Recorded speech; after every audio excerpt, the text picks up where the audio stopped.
नमस्कार व्यूअर्स, मैं हूं अमीश देवगन। रात के समय 9 बजने को हैं और आप देख रहे हैं इस समय सीएनबीसी आवाज पर टक्कर का आज का एडिशन।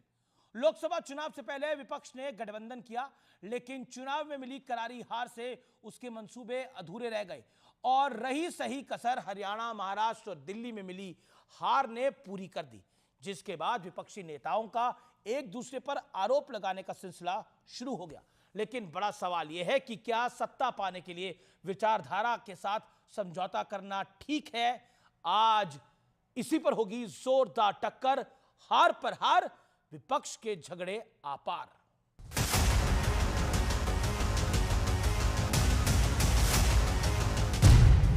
देश का नक्शा उठाकर देख लीजिए, करीब आधा दर्जन राज्यों में विपक्षी खेमा आपस में ही टकरा रहा है। सबसे पहले महाराष्ट्र का हाल देख लीजिए।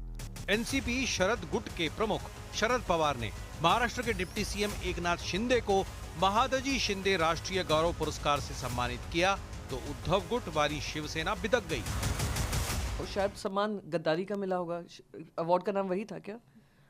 प्रॉमिनेंट गद्दार कौन? पवार साहेब आहेत ते, त्यांच्या गुगलीविषयी अपप्रचार आहे। कोण कोणाला गुगली टाकते आणि कोण स्वतःच हिट विकेट होत आहेत हे पुन्हा एकदा समजून घ्यावं लागेल। त्यांच्या कार्यक्रमाला शरद पवारांनी नाही जायला पाहिजे। तर त्यांना अशा प्रकारचे सन्मान आपल्या हातून देणं हे महाराष्ट्राच्या अस्मितेला आणि स्वाभिमानाला धक्का लावणार आहे। सूत्रों का कहना है कि नाराजगी टॉप लेवल तक है, यानी उद्धव ठाकरे भी नाराज हैं। अब जरा दिल्ली चलिए, जहां कांग्रेस का शून्य वाला रिकॉर्ड कायम रहा, लेकिन केजरीवाल की सत्ता उखड़ गई और इसके बाद दोनों दलों में तू तू मैं वाली सीरीज लगातार जारी है।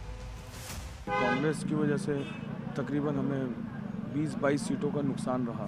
देखिए, साथ में लड़ते तो भी नहीं जीतते, लेकिन अगर हम साथ लड़ते तो हो सकता है भारतीय जनता पार्टी ज्यादा बहुमतों से अपने अपने इलाकों में जीते। हरियाणा का हाल भी देख लीजिए, जहां 4 महीने पहले हुए चुनाव में बीजेपी के सामने कांग्रेस औंधे मुंह गिरी और अपनी हार का विलेन केजरीवाल की आम आदमी पार्टी को बना दिया। ये इंडिया गठबंधन से लोगों का विश्वास उठना है। इस चुनाव में कांग्रेस की जो भूमिका थी वो सबसे ज्यादा संदिग्ध है। कांग्रेस ही जो है भाजपा को बढ़ावा देने का काम कर रहे हैं। हरियाणा के पड़ोस वाले पंजाब की स्थिति भी देख लीजिए। 2022 में आपने यहां कांग्रेस से सत्ता छीनी। दिल्ली के नतीजों के बाद पंजाब में भी कांग्रेस और आप के बीच आर पार की जंग शुरू हो चुकी है।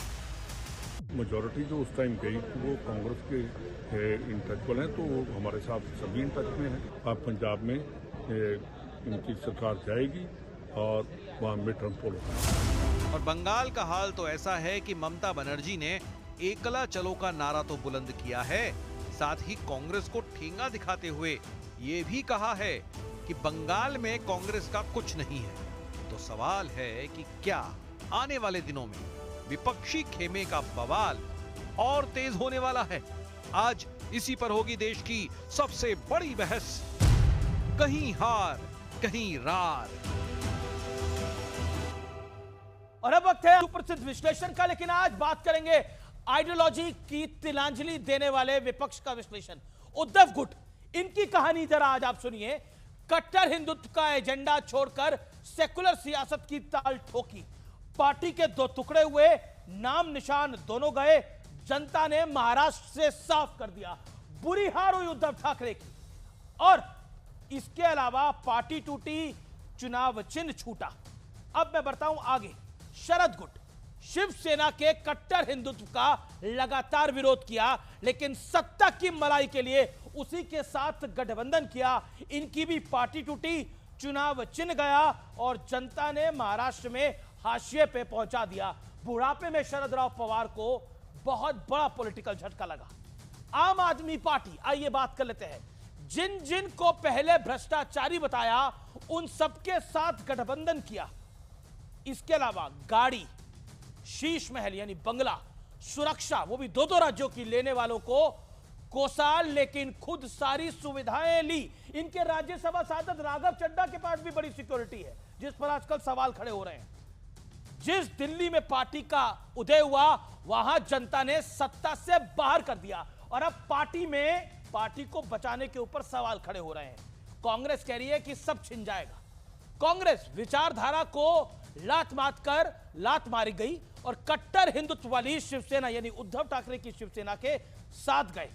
पंजाब में आपके खिलाफ लड़े और लोकसभा में साथ लड़े। जनता ने दोनों जगह साफ कर दिया और आज संदीप दीक्षित इस बात को मान भी रहे हैं। बड़ा सवाल क्या है? बड़ा सवाल यह है कि विपक्ष ने विचारधारा की तिलांजलि दी तो क्या जनता ने इन्हें हाशिए पर पहुंचा दिया है और लगातार गिरावट हो रही है।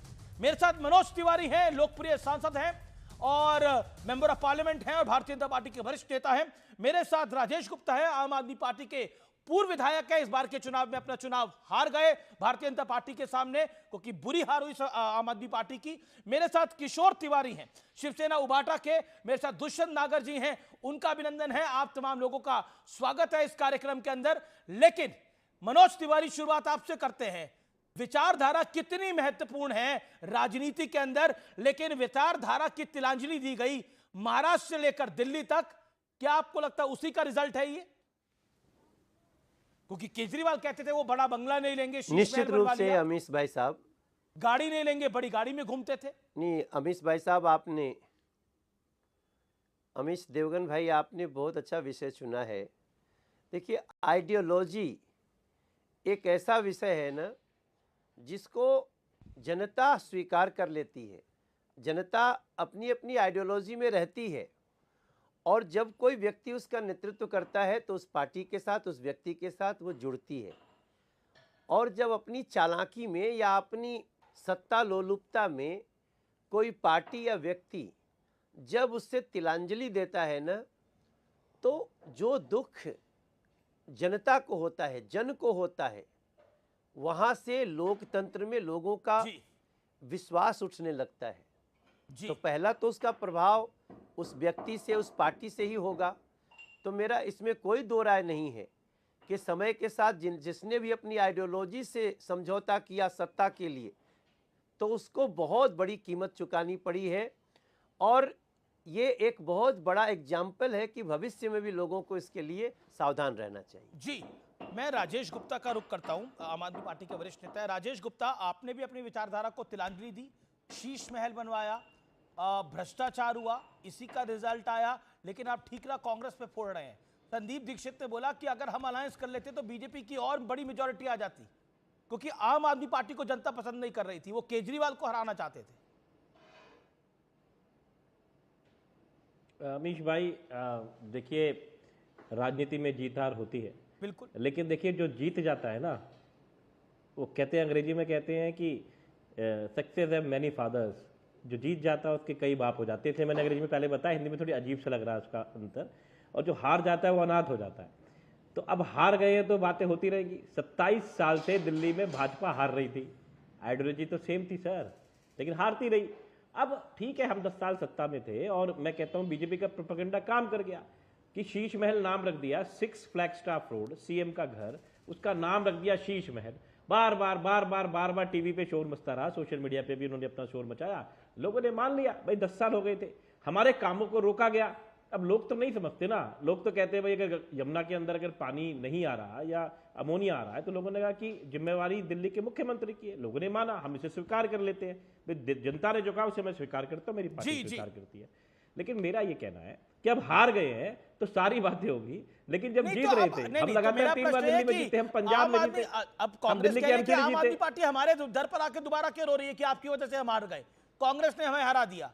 संदीप दीक्षित कह रहे हैं कि अगर अलायंस हो जाता हमारा कांग्रेस के साथ, आम आदमी पार्टी के साथ, तो बीजेपी की बड़ी मेजॉरिटी आती, क्योंकि लोग केजरीवाल को हराना चाह रहे थे। मुझे ये लगता है कि अब क्यों रो रही है, मुझे लगता है हमारे दर पर, मुझे लगता है कि संदीप दीक्षित जी, सुनिए, संदीप दीक्षित जी को कांग्रेस में कोई पूछ नहीं रहा, आप बेवजह उनका नाम 4 बार यहाँ ले चुके हो। आप समझिए कि क्या गिनती थी, क्या करने गए थे, 4000 वोट उन्हें टोटल मिले। मैं घमंड की भाषा का इस्तेमाल नहीं करता मेरे भाई, लेकिन हम तो चलो और राज्यों में उनके सामने कौन खड़ा है जो कुछ कहना चाह रहे हैं, दुष्यंत नागर कुछ कहना चाह रहे हैं। दुष्यंत नागर जी, मुझे गंभीर लगातार कांग्रेस हार रही है। आप कृपया संदीप दीक्षित जी के लिए इस तरह के शब्दों का इस्तेमाल ना करें। लगातार कांग्रेस खुद हार रही है। वो एक प्रतिष्ठित नेता है। देखिए, हारे तो आप भी बहुत जगह पे हैं। कर्नाटक में आपकी 0 आई, उत्तरांचल में आपकी 0 आई, हर कई, अभी पीछे चुनाव हुआ, आप वहां चुनाव लड़े हरियाणा में, आपकी 0 आई। 0-0 तो आपका बहुत लंबा स्कोर है भाई साहब।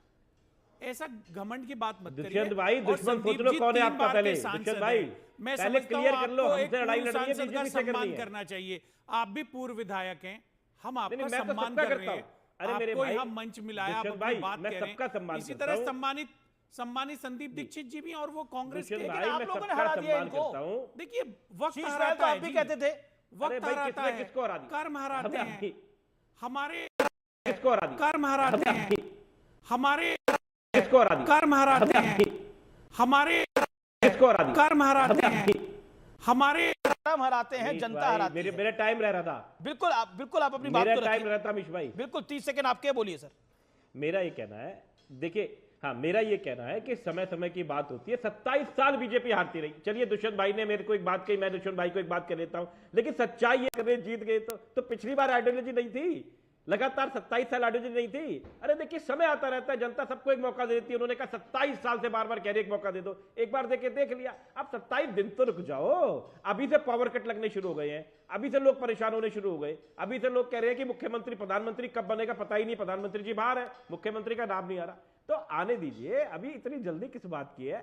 लोग जानते हैं बीजेपी किस तरीके से okay Manoj Tiwari, okay, let BJP MP respond, let BJP MP respond. लेकिन बहुत बड़ी खबर है इस वक्त की, विधानसभा में पेश करेगी Bharatiya Janata party CAG report. BJP ने यह अनाउंस किया था कि हम सीएजी की रिपोर्ट को विधानसभा में पेश करेंगे, जिसको आम आदमी पार्टी ने रोका था। केजरीवाल और मनीष सिसोदिया दोनों की मुश्किलें बढ़ सकती हैं शराब घोटाले को लेकर और शीश महल को लेकर, वो बड़ा घर जिसके को लेकर कांग्रेस भी लगातार बोलती रही, बीजेपी भी बोलती रही। मनोज तिवारी, अभी से लोगों का बुरा हाल है, राजेश गुप्ता कह रहे हैं, और सीएजी की रिपोर्ट बीजेपी सरकार बनते ही पेश होगी आइडियोलॉजी की विधानसभा बात कर रहे थे।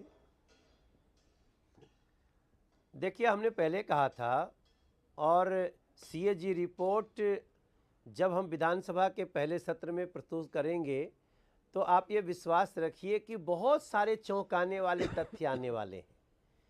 अब अभी जैसे ही आइडियोलॉजी की बात हुई, राजेश जी पता नहीं आइडियोलॉजी से और जीत हार से कैसे जोड़ दिए।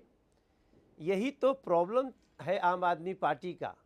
और मैं आज आपको बताऊं, यही प्रॉब्लम आम आदमी पार्टी को पूरी तरह से समाप्त कर देगा। आम आदमी पार्टी बहुत जल्दी इस देश में राजनीतिक पार्टी के नाम पे आम आदमी पार्टी के भ्रष्टाचार की लोग एग्जाम्पल देंगे। हम आइडियोलॉजी की बात कर रहे हैं, आप जीत हार की बात कर रहे हैं। राजेश जी, हार जीत हो सकती है, लेकिन आइडियोलॉजी से समझौता कैसे हो सकता है कि हम 4 कमरे के घर में रहेंगे, लेकिन जब बनेंगे तो हमें शीश महल चाहिए। ये चरित्र दिखाता है अरविंद केजरीवाल का। हम कहेंगे हम गाड़ी बंगला सिक्योरिटी कुछ नहीं लेंगे। अरे किसने कहा था कि ये बातें कहो? ये आइडियोलॉजी होती है जब पार्टी अपने लिए मानक तय करती है। अगर अपने मानक से ही हट जाए, अरे 100 हार कुर्बान हो जाए आइडियोलॉजी पे, हम जिस आइडियोलॉजी पे चलेंगे उस आइडियोलॉजी के साथ चलें, क्योंकि आपके फॉलोअर उसके साथ हैं। ओके राजेश, ये हार जीत से पहले तो आइडियोलॉजी को मत जोड़िए जी। दूसरी बात, राजेश जी की बात का, हम एकदम, ये सीएजी रिपोर्ट आएगी, भ्रष्टाचार पे जो भ्रष्टाचार किया है आम आदमी पार्टी और अरविंद केजरीवाल ने, वो पता चलेगा। साथ ही अब हमारा काम शुरू हो गया है, हमने एमसीडी के लोगों को बुलाना शुरू कर दिया है, उनसे पूछना शुरू कर दिया है रोड मैप क्या है, हम कैसे गलियों को ठीक करें, यमुना जी को कैसे ठीक करें, हम कैसे दिल्ली के घरों में पानी दें। हमारा रोड मैप शुरू हो गया है। इसलिए आइडियोलॉजी और हार जीत को अलग अलग रखना चाहिए। राजेश गुप्ता, आपने अपने आइडियोलॉजी को तिलांजलि दी, इसी बात पर तो सारा विषय रहा कि आपने भ्रष्टाचार भी किया, आपने शीश महल भी बनवाया, बड़ी गाड़ी में घूमे, सिक्योरिटी डबल सिक्योरिटी लेके घूमे, ये सब आरोप बार बार लगते रहे और इसीलिए आपका पॉलिटिकल नुकसान हुआ। आपने कांग्रेस के साथ अलायंस कर लिया लोकसभा के अंदर, जिसको आप भ्रष्टाचारी कहते थे, जिस लालू यादव को आप भ्रष्टाचारी कहते थे, उसके साथ आप मिल गए, हाथ मिलाए ना उनके साथ आपने। तो आइडियोलॉजी के साथ तो बड़ा कॉम्प्रोमाइज किया आम आदमी पार्टी। अरे मेरे यार बड़े बेरहम हो रहे हो यार, सच में। हम सत्ता में थे तब भी हमसे सवाल कर रहे थे, हम हार गए अभी मनोज भाई की सरकार बन गई है तब भी अब सवाल हमसे ही कर रहे हो। अरे भाई हमसे ही सवाल करते रहोगे, इनसे पूछोगे 2500 रुपए कब देंगे, सिलेंडर सस्ता कब दोगे, इतने बेरहम क्यों हो रहे हो आप हमारे साथ में? एक तो हार गए, अब ये तो नहीं कह रहे भाई साहब आप हार गए हमें दुख है, उल्टा हमारे ऊपर ही अभी भी मैं तो पूछ रहा हूँ कि आइडियोलॉजिकल सवाल अब बीजेपी सत्ता में उनसे होना चाहिए। आइडियोलॉजिकल कॉम्प्रोमाइज किया ना आपने, मेरा प्रश्न ये है। मैंने जो एक बात करी, जब मैंने बात जीत हार से क्यों जोड़ा, आइडियोलॉजिकली कॉम्प्रोमाइज किया ना, हार जीत होती रहती है, हर अटल बिहारी वाजपेयी भी इस देश के अंदर, मैंने अपनी सारी बातों को इस देश के अंदर, मैं आइडियोलॉजी के साथ कॉम्प्रोमाइज की बात कर रहा हूं। अमीश भाई हारने के बाद आप कह सकते हो कॉम्प्रोमाइज। भाई देखिए बात समझिए, वो एक सरकारी आवास है जो मैंने बात रखी, वो कोई प्राइवेट घर तो है नहीं कि अरविंद केजरीवाल ने अपने लिए कोई प्रॉपर्टी तो हरियाणा उत्तर प्रदेश में जाके बना ली। गाड़ी की बात करी, सरकारी गाड़ी, अरे भाई वो जब तक मुख्यमंत्री रहेंगे वो गाड़ी उनके पास रहेगी, नहीं रहेगी तो नहीं रहेगी। आज सरकार नहीं है, वो गाड़ी अपने आप जमा हो गई। अब बीजेपी की सरकार उस गाड़ी का जो मर्जी करे, चाहे उसमें घूमे चाहे ना घूमे, कोई भी चीज पर्सनल तो नहीं ली ना। सिक्योरिटी थी तो मुख्यमंत्री की थी, अगर आज नहीं मिलेगी तो कहां से ले लेगी, दिल्ली की सरकार नहीं देगी तो नहीं देगी।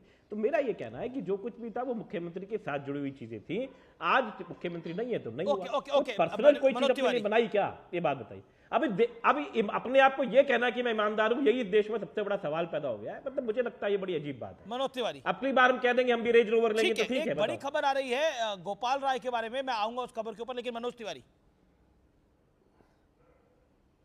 नहीं, हमारा अमीश जी, मैं राजेश जी अभी ठीक लाइन पे आए हैं। देखो हार जीत होती रहती है, ये कोई बहुत, इससे आप निराश मत होइए। और आप क्यों होंगे, आप तो आम आदमी पार्टी के मुखिया के चरित्र से बहुत अलग हो आप। दूसरी बात देखो राजेश भाई, हम तो आइडियोलॉजी की बात कर रहे हैं, हम हार जीत की तभी बात ही नहीं शुरू हुई।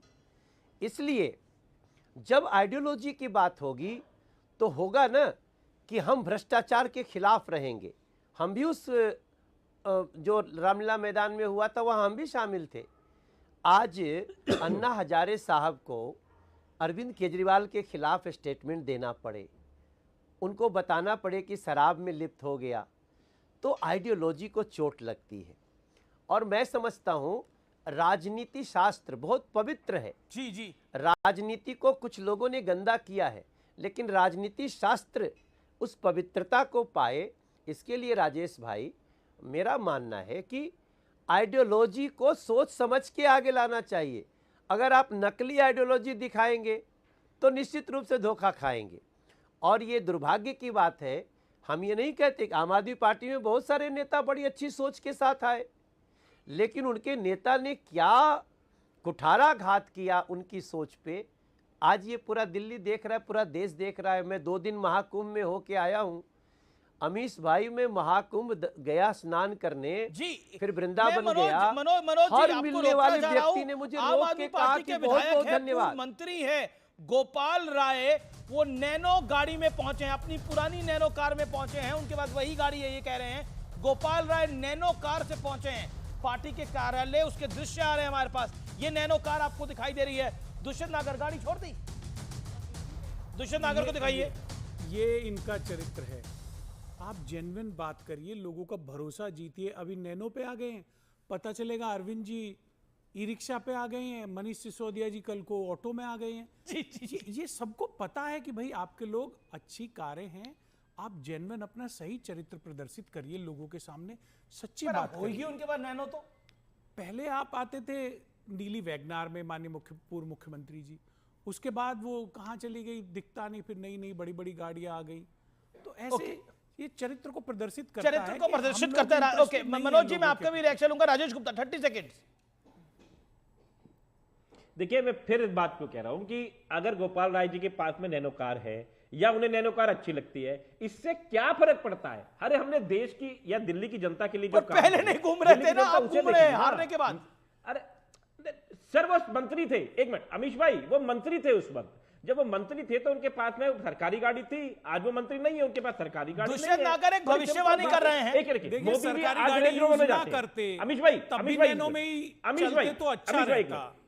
अमीश भाई, मेरी बात सुनिए, मेरा ये कहना है कि अगर आदरणीय प्रधानमंत्री जी आज रेंज रोवर में जाते हैं, मुझे कोई तकलीफ नहीं है, वो प्रधानमंत्री है, उनको अच्छी से अच्छी गाड़ी में जाने चाहिए, ये मेरा मानना है। लेकिन भगवान ना करे वो अगर प्रधानमंत्री ना रहे, अपनी मर्जी से छोड़ दें, चाहे हार जाए, तो क्या उसके बाद में वो जिस मर्जी गाड़ी में जाए, उस रेंज रोवर में नहीं जाएंगे वो? ये सरकारी, आज हवाई जहाज भी सरकारी है उनके पास में।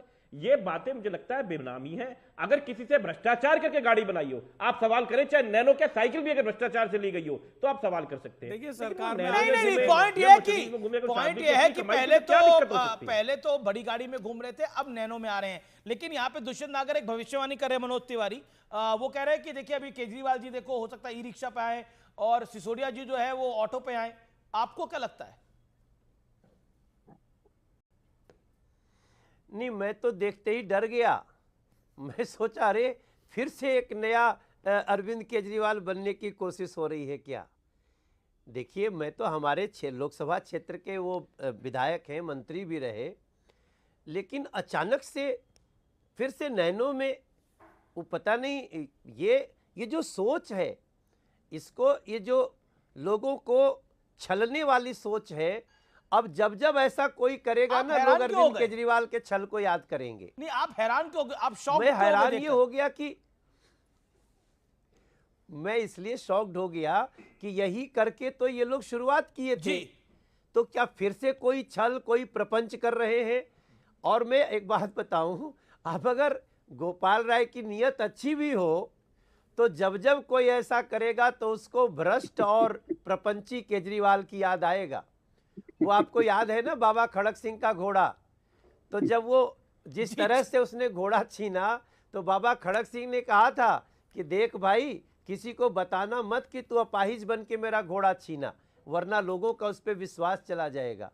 गोपाल राय की नीयत अच्छी भी होगी ना, तो इस समय लोग डर ही जाएंगे, अरे बाप रे बाप, फिर से शुरू कर दिया कोई छल प्रपंच। ओके, तो ये अरविंद केजरीवाल ने जो करके दे दिया है, राजेश गुप्ता, कांग्रेस और बीजेपी दोनों कह रही है नौटंकी है और इसके अलावा कुछ नहीं है। वो तो दुष्यंत नागर तो प्रेडिक्ट कर रहे हैं कि हो सकता है कि अभी ई रिक्शा, ऑटो की भी बारी आए। आप क्या रिक्शा, दूसरी वाली रिक्शा में आएंगे खुद?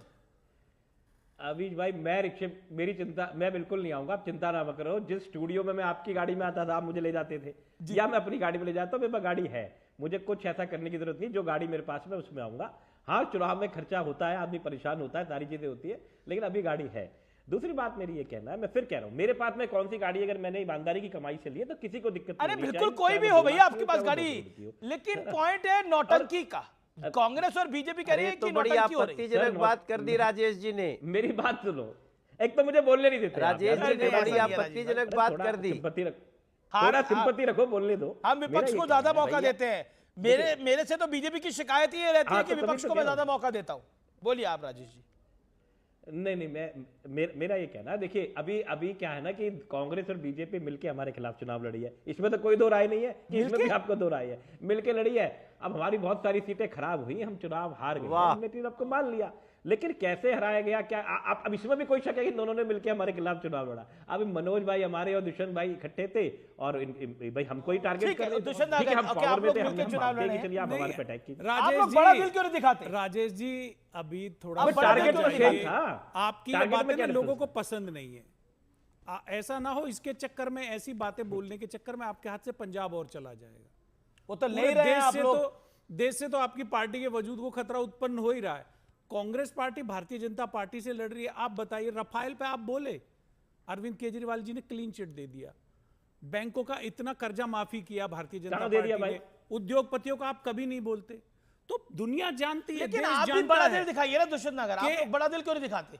भारतीय जनता पार्टी से कौन लीडर है देश में जो मुकाबला कर रहा है? कौन आइडियोलॉजिकली पार्टी फाइट कर रही है? आप जोड़ देते हैं अपने तुच्छ राजनीतिक एक छोटे से एक डिबेट को जीतने के लिए। ऐसे नहीं होता है। बड़ा दिल दिखाइए ना। लोग जानते हैं, दुष्यंत नागर, आप मेरे सवाल का जवाब दीजिए ना। देखिए, 2015 में आपने कहा मोदी जी केंद्र में, राज्य में केजरीवाल, तो मोदी जी के साथ में अलायंस किसका है, किसका उनके साथ में पर्दे के पीछे गठबंधन है, वो सब जानते हैं। कांग्रेस पार्टी का कभी नहीं था और ना है, और मुझे लगता है कभी होगा भी नहीं। अच्छा, आप बड़ा दिल क्यों नहीं दिखाते? मेरा सवाल है, बार बार अवॉइड कर रहे हैं आप जी। बड़ा दिल क्यों नहीं दिखाते आप लोग? अब देखिए ना शिवसेना के साथ दिखाते हैं ना आम आदमी पार्टी के साथ दिखाते हैं। दिल तो बड़ा तो है ही, जो गांधी जी को मानने वाले लोग हैं उसमें तो कहीं कोई शिकायत किसी को नहीं होनी चाहिए। बड़ा दिल तो है, गांधी जी का इतना बड़ा दिल था उनके विचारधारा को मानने वालों का। किशोर तिवारी के कांग्रेस का बड़ा दिल है आपको अभी लगता है? भाई एक सेकंड किशोर तिवारी का अभी तक एक बार भी नहीं बोले। किशोर तिवारी के कांग्रेस का बड़ा दिल है? ये देखो, अभी मुझे लगा कि गलती से बुला लिया आपने। नहीं ऐसा नहीं। देखो मनोज तिवारी जी, आपको मुबारक हो यह जीत, और बहुत अच्छा परफॉर्मेंस किया और कांग्रेस को मैनेज भी किया। लड़ते रहे और कांग्रेस ने 28 सीटें दिला भी दी। तो दुष्यंत नागर जी, आपकी तो जीत हो गई। आपने आप पार्टी को घर बिठाया, बहुत अच्छा किया। महाराष्ट्र में भी ऐसा ही करने वाले हैं। देखिए इनके 99 सीट चुन क्या है Dushyant member of parliament, 77 member of parliament regional party ने चिढ़ा के लाए हैं। हमने तो डिसाइड किया भाई कांग्रेस का बोझा महाराष्ट्र में नहीं ढोएंगे। सावरकर को गाली, सनातन को गाली, क्या चल रहा है ये? अनावश्यक बातें चले जाते हैं। अब सावरकर को गाली देने की क्या जरूरत है? जी जी। ये सब चीजों से आहत हो गई जनता। सनातन धर्म को अब 50 करोड़ लोग वहां जा रहे हैं और आप आलोचना कर रहे हैं, तो ये सब लोगों आहत हो रहे थे। और चुनाव में कांग्रेसी नेताओं के झगड़े और कांग्रेस के वजह से हमारा नुकसान हुआ। जी जी जी जी। किसने दे दी सर गाली? आदरणीय किशोर जी, वो कह रहे हैं कि आप सावरकर को गाली देते हैं, सनातन को गाली देते हैं। आप लोगों ने आम आदमी पार्टी को दिल्ली में हराया, आपने शिवसेना को महाराष्ट्र में उठाया, आपका बोझा आप नहीं उठाएंगे हम लोग। बहुत बहुत धन्यवाद। और कांग्रेस की 99 में से 77 सीटें अलायंस के साथ आ रही है, कांग्रेस का बोझा नहीं उठाएंगे, कांग्रेस को तिलांजलि। चलिए देखिए, ये तो तिवारी जी की पार्टी तय करेगी, लेकिन मैं तिवारी जी से ये पूछना तिवारी जी की चाहता पार्टी ने तय कर लिया भाई। बहुत अच्छी बात है, कर लिया है। आपके नेता को मुख्यमंत्री किसने बनाया तिवारी जी, थोड़ा याद है या भूल गए? अरे आपने बनाया था, कैसा भूलेंगे? अच्छा अच्छा अच्छा, भूल गए? अरे नहीं भूला, मैं नहीं भूला। 6% वोट लेके तुमने अभी आपको गिराया। और संदीप दीक्षित जी ने जो बताया अपना रंग, और आप लोगों ने जो निगेटिव कैंपेन किया, उससे ही अरविंद जी हारे हैं। मैं अभी बता रहा हूँ दुष्यंत जी, आप सर आपकी पार्टी तो राष्ट्रीय पार्टी भी नहीं है, फिर भी पूरे देश में चुनाव लड़ती है। पंजाब में आप लोग चुनाव लड़ते हैं, जम्मू कश्मीर में चुनाव लड़ते हैं, क्यों लड़ते हैं? अपनी पार्टी के विस्तार के लिए लड़ते हैं। ये सारी सैक्रिफाइस कांग्रेस से क्यों मांगी जा रही है? कांग्रेस की शिवसेना महाराष्ट्र में उद्धव ठाकरे की शिवसेना मांग रही है, आम आदमी पार्टी के मैं समझता हूं कि आपका इस प्रकार से किशोर जी कहना, आप एक वरिष्ठ व्यक्ति हैं, मैं आपके सम्मान में कुछ नहीं बोलना चाहता जी, आप सम्मान के योग्य हैं, आपको ऐसे शब्दों का प्रयोग नहीं करना चाहिए। आप एक वरिष्ठ व्यक्ति हैं, मैं आपकी वरिष्ठता का सम्मान करता हूं जी। नहीं, मेरी बात सुनो। राष्ट्रीय तौर पे जब लोकसभा का चुनाव था, हमने खुल के राहुल गांधी प्राइम मिनिस्टर बनेंगे और खुल के प्रचार किया।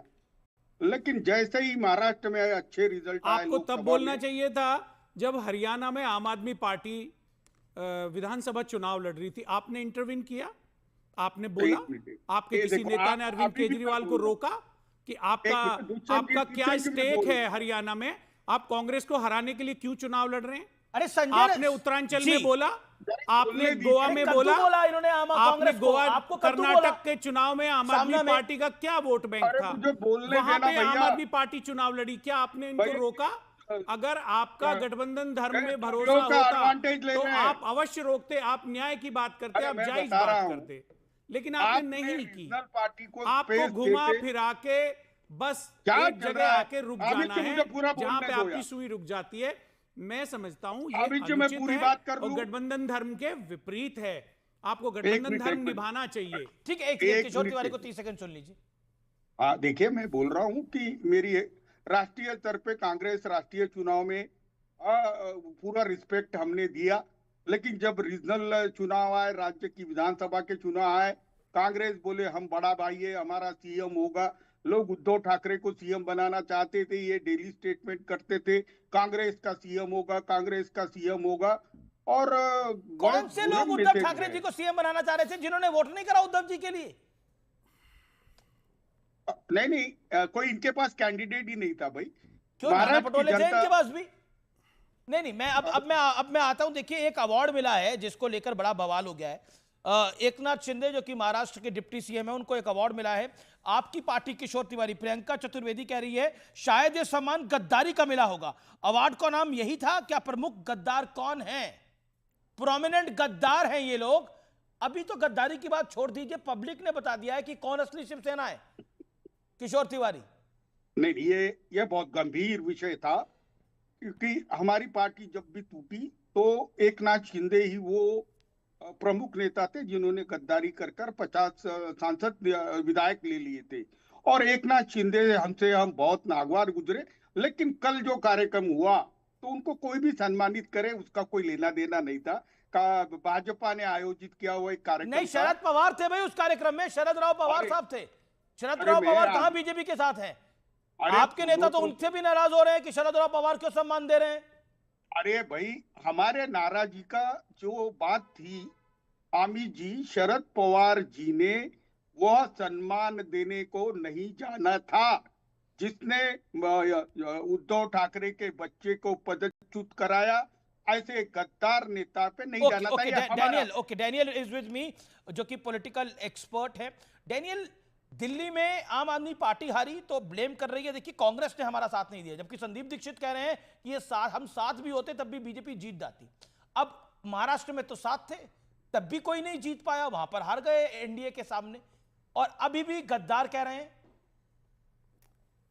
ये तो बहुत बुरी बात है कि पहले तो मैं आपको एक बात बता दूं कि शरद पवार जी ने कभी भी एकनाथ शिंदे जी को गद्दार नहीं कहा। जब ये उठाव हुआ तब से आज तक उन्होंने कभी उनको ऐसी आलोचना नहीं की जैसे उद्धव ठाकरे की पार्टी करती है। दूसरी बात है, जो कल ये प्रोग्राम हुआ था, ये अंतर्राष्ट्रीय साहित्य सम्मेलन था महाराष्ट्र का 58वां, यानी 58 साल से होने वाला ये कार्यक्रम है। और इस कार्यक्रम के एक सांस्कृतिक भावना है और अलग अलग विचारों के लोगों को वो हमेशा साथ में लाते हैं। उस कार्यक्रम में मैं खुद गया था और वहाँ मैंने देखा कि उन्होंने कहा कि ये महादजी शिंदे जी को समर्पित कार्यक्रम है और जो बहुत बड़े मराठा राजा थे और उनके समर्पण में एक कार्यक्रम है। और शरद पवार जी से बड़ा आदमी महाराष्ट्र में हमारे पास नहीं है, वरिष्ठ आदमी नहीं है, और शिंदे जी जैसा समर्पित आदमी नहीं है, और उनके हाथों ये अवार्ड दिया जाए, ये महाराष्ट्र की प्रियंका चतुर्वेदी को क्यों लग रहा है कि ये अवार्ड गद्दारी के नाम था? प्रमुख गद्दार कौन है? अभी जो विधानसभा और लोकसभा चुनाव के बाद भी जब ये पार्टी एकनाथ शिंदे जी को गद्दार गद्दार गद्दार कह रही है, इनको यही पता नहीं चल रहा है कि जब इन्होंने गद्दार गद्दार कहा, उतनी सिंपैथी और उतना समर्थन एकनाथ जी शिंदे को मिला। और आज शिवसेना किसके हाथ में हो और किसके हाथ में है, इसका फैसला जनता ने किया है जी। और शिवसेना एकनाथ शिंदे के साथ में। Okay, Kishore Tiwari make your point. Kishore Tiwari make your point. देखिए, मैं आप लोग कांग्रेस को कद्दू कह रहे थे, एक ऑन अ लाइटर नोट, आप कांग्रेस को कद्दू कह रहे थे। कांग्रेस कह रही है कि आपको तो ये नहीं पता लगा कि आपकी पार्टी खिसक गई नीचे से आपके। नहीं, पार्टी बहुत साजिश के तहत तोड़ी गई और पार्टी तोड़ने के पीछे सब लोग शामिल थे, ये बात हुई। बड़ा अडानी जी का रोल था, सबका रोल था। और अमित शाह जी का। देखिए, मैं आप किशोर तिवारी जी को एक बात बताना चाहता हूँ। अरे जरा मुझे तो पूरा बोलने दो। आपको विधानसभा चुनाव ने, आपके महाराष्ट्र के लोगों ने आपको भी एक अवार्ड दिया है, बुझी हुई मशाल आपको एक अवार्ड है। अरे थोड़ा रुको ना, मुझे बोलने देना। देखो, राजनीतिक पार्टी तो मनोज की भी थी, जब 2 सांसद थे, अभी वो इतने अच्छे तरीके से आई है। तो राजनीति में वोट मिलते हैं, लोग people go on changing their opinion. अभी अरविंद केजरीवाल भी चुनाव हार गए तो कोई फर्क नहीं पड़ता, लेकिन शरद पवार जी का वहां जाके सम्मानित करना हमें पसंद नहीं आया। अरे आप कौन होते हैं शरद पवार जी को बोलने वाले के वो उनको वहां नहीं जाना चाहिए? इतने बड़े नेता को आपकी पार्टी चलाएगी क्या? वो आपको चलाते थे इतने साल, अभी आप उनको समझाएंगे कहां जाना चाहिए, कहां नहीं जाना चाहिए? थोड़ा मराठी साहित्य सम्मेलन था, उसमें आपको बुलाया नहीं गया, इसके लिए आप नहीं जाए। लेकिन शरद पवार जी को आप बताएंगे कि कौन से सामाजिक और कौन से सांस्कृतिक कार्यक्रम में उनको जाना चाहिए। अरे ये भैया संजय तुम, राउत पहले अरे थोड़ा रुको, संजय राउत पहले एकनाथ जी को गालियां देता था, फिर पहले सोनिया जी को देता था, फिर राहुल जी को देता था, फिर एकनाथ जी को देता था। अभी ये संजय राउत सीधे शरद पवार जी को गालियां देने लगा है। आपको तो माफी मांगनी चाहिए। किशोर तिवारी बड़ी खबर आ रही है दिल्ली से, बहुत बड़ी खबर आ रही है। किशोर तिवारी रिस्पॉन्ड टू दिस। 30 मैं सेकंड। बात करता हूँ। हम अलायंस के अंदर है तो हमने हमारे पार्टनर को यह बात बता दी। इसमें इतना नागवार हमें गुजरा है तो हमने वो बात रखी है, लेकिन शरद पवार जी हमारे श्रद्धेय है और श्रद्धेय रहेंगे, और उनके खिलाफ हमने बोला नहीं। हमने बोला कार्यक्रम को नहीं जाना है। अब ये संजय राउत ने ये बोला, वो बोला, लेकिन ये राय संजय राउत की नहीं है। छत्रप के लिए ये मेरी पार्टी इस तरह की से राय बात है। करना मैं समझता हूं कि अनुचित आपकी है। पार्टी को भी तो कद्दू बोला संजय राउत नहीं, ने। उनको भी बोलना बिल्कुल अनुचित है, और ऐसी भाषा कहाँ चलती है। और फिर ये करते हैं कि आके गठबंधन और बड़ा भाई और छोटा भाई। अरे किशोर जी, गठबंधन धर्म समझिए, पहले गठबंधन धर्म सीखिए। उन्होंने छोड़ दिया आप लोगों को ना। चलिए, मैं उसमें कोई सनातन टिप्पणी नहीं ओके, करूंगा। बड़ी खबर आ रही है। अमनतुल्ला खान आम आदमी की पार्टी के विधायक अभी भी फरार हैं। आप एमएलए अमनतुल्ला खान पर यह बहुत बड़ी ब्रेकिंग स्टोरी है। आपके एक सांसद के साथ संपर्क में थे अमनतुल्ला, यह बहुत बड़ी खबर है। वो फरार है लगातार। कल शाम तक थे आम आदमी पार्टी के एक सांसद के साथ संपर्क में। यह बड़ी खबर है। मनोज तिवारी, एक विधायक फरार है। नोटिस दिल्ली पुलिस कह रही है उनकी कोई चिट्ठी हमें नहीं मिली। उन्होंने एक व्यक्ति जिसको पुलिस गिरफ्तार करना चाहती थी उनको छुपा रखा था, वो इस समय खुद फरार है। ये क्या हो रहा है? अमीश भाई, ये वही हो रहा है जो आम आदमी पार्टी के शीर्ष नेतृत्व का जो चरित्र है, अपराधियों को बचाने का। इससे आम आदमी पार्टी के लोग भी आज दुखी हैं। अमनतुल्ला खान एक निहायत ही अव्वल दर्जे का अपराधी है। ये दुर्भाग्य है कि वो एक क्षेत्र से विधायक है जी। और मेरा मानना है कि जितना झूठ सुबह से लेकर के परोस चुकी है आम आदमी पार्टी, वो सब कुछ लोगों के सामने आ रहा है। आम आदमी पार्टी के शीर्ष नेतृत्व में कोई ना कोई उसको छुपाए हुए है। लेकिन मैं पीछे जो चर्चा हो रही थी ना, देखिए, मैं तो राजनीति में अभी 10-11 साल ही हुआ।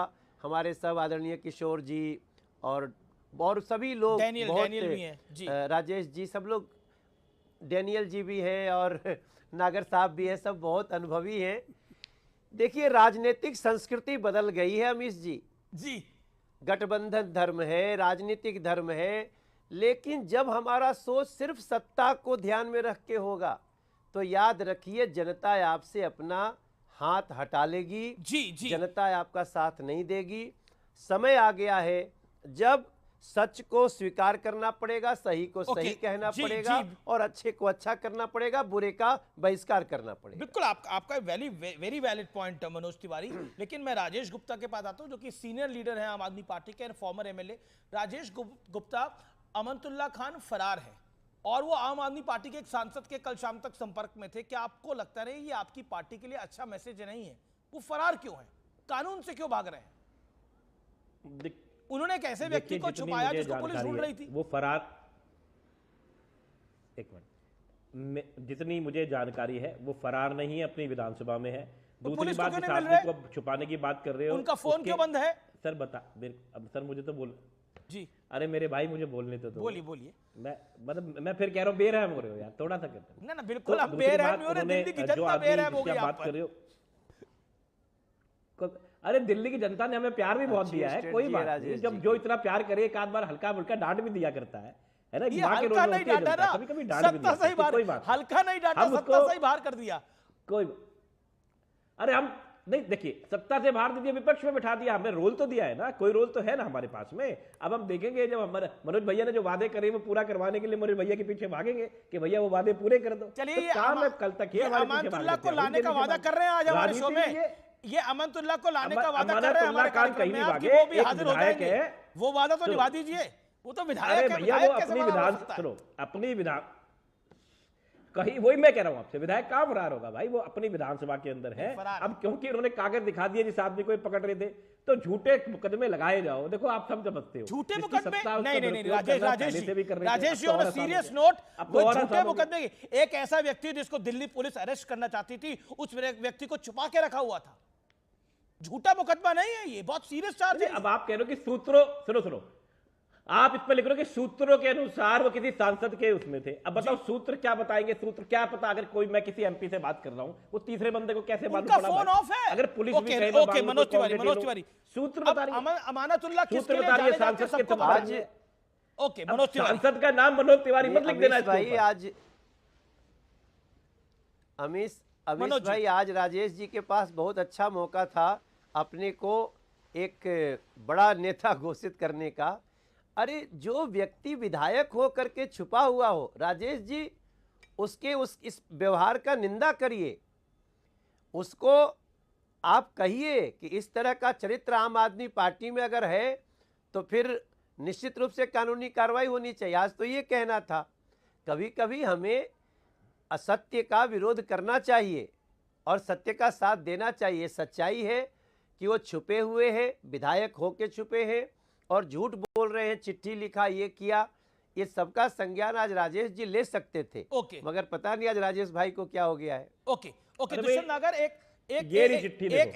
वो चिट्ठी दिल्ली पुलिस के पास नहीं पूछी, चिट्ठी आम आदमी पार्टी के कार्यालय में तो पता नहीं, लेकिन एक विधायक का लापता होना, देखिए गंभीर बात है। ये मैं तो दिखा रहा हूं आपको, विधायक हैं, विधायिका के सदस्य हैं, जहां से कानून बनाने का आपको अधिकार दिया है जनता ने, और आप ही गायब हो रहे हैं। तो एक आदर्श आचरण प्रस्तुत करना चाहिए और तत्काल दिल्ली पुलिस या जो भी संबंधित एजेंसी है उसके समक्ष उपस्थित होकर कार्रवाई को आगे बढ़ाना चाहिए। जी, मैं रुक करता हूं आपका। राजेश गुप्ता, एक अपॉर्चुनिटी है आम आदमी पार्टी को के पास कि डिस्क्लोज करे वो कहां पर है, सामने लेकर आए आम आदमी पार्टी। चुनाव में हार जीत चलती रहती है, लेकिन कानून का सम्मान तो होना चाहिए। अभी तो सीएजी की रिपोर्ट भी आएगी। अमीश भाई, सुनो, अरे सीएजी की रिपोर्ट जब टेबल होगी तो जवाब देंगे, क्यों चिंता कर रहे हो?